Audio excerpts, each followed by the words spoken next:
If you ask people to think of the favorite thing that they have ever worked on, they usually choose a collaborative project. However, if you then ask people to think of their worst project, they also tend to choose a collaboration as well.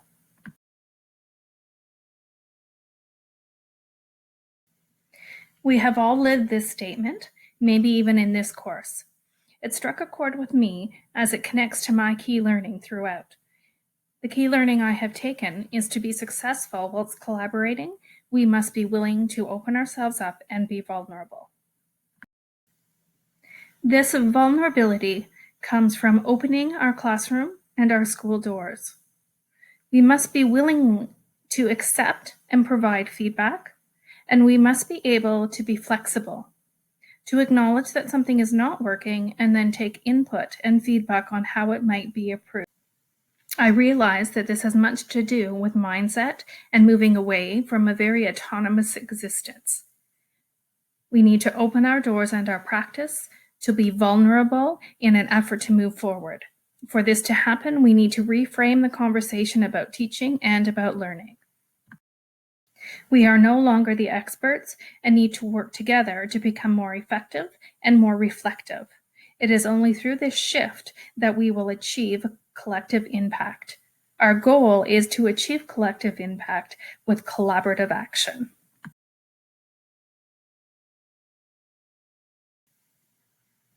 This ties well to my board's current focus, which has been on making our learning visible.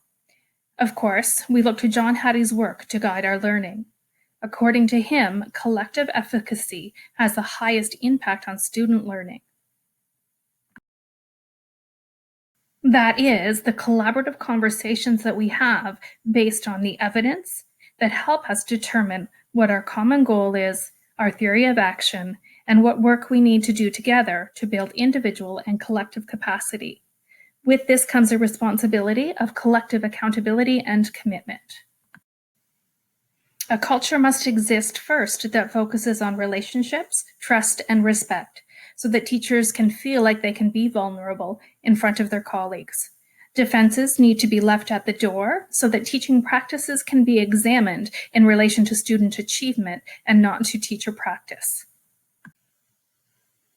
This collective evaluation of our impact requires honesty, open communication, and willingness to engage in difficult conversations and reflections.